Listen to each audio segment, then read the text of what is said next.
तो कुछ ही दिन में जो इंडियन रुपये है वो $100 के बराबर हो जाएगा।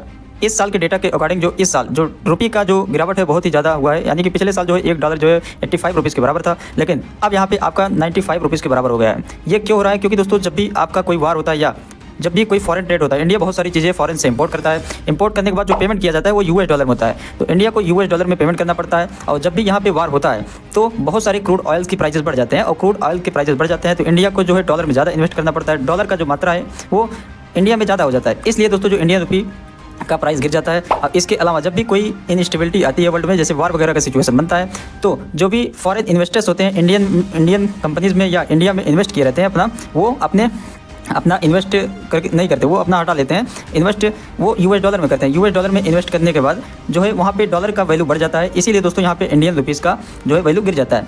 इसका रीज़न, इसका फ़र्क ये पड़ता है कि जब भी इंडिया को फॉरेन में ट्रेड करना पड़ता है, इंडिया बहुत सारी चीज़ें इंपोर्ट करता है, तो उसके लिए हाई पेमेंट करना पड़ता है बहुत ज़्यादा। आप मान के चलिए जैसे आपका 85 रुपीज़ डॉलर की वैल्यू थी, तो इंडिया को अगर कोई चीज़ बाहर से इंपोर्ट करना पड़ता है, जैसे आप फॉरेन में स्टडी करना जा रहे हैं, तो आपको जो डॉलर में पेमेंट करना पड़ेगा, अगर 85 रुपीज़ है $1 का वैल्यू, तो आपको 85 रुपीज़ करना पड़ेगा। वही अगर आपका डॉलर का वैल्यू बढ़ गया, तब आप जो भी चीज़ या इंपोर्ट करेंगे या अगर फॉरेन में स्टडी के लिए जो भी फी पेमेंट करेंगे, वो आपको पहले के अकॉर्डिंग ज़्यादा अमाउंट देना पड़ेगा। इससे क्या है कि देश में इनस्टेबिलिटी आती है, इन्फ्लेशन बढ़ने का खतरा होता है, और इन्फ्लेशन बढ़ता है और यहाँ पे जो भी कंट्रीज़ जो होते हैं फॉरेन से इंपोर्ट करती हैं, तो उसका वो वसूली जो करते हैं वो उस देश के कंट्री के जो भी पीपल्स है उसमें टैक्स वगैरह लगा के करते हैं। तो ओवरऑल इसका फ़र्क जो है उस डेल के जो भी उस कंट्री के जो भी यहाँ पे पब्लिक होता है उन्हीं से वसूली किया जाता है। इससे इन्फ्लेशन का जो है प्रॉब्लम बढ़ जाता है कंट्री में।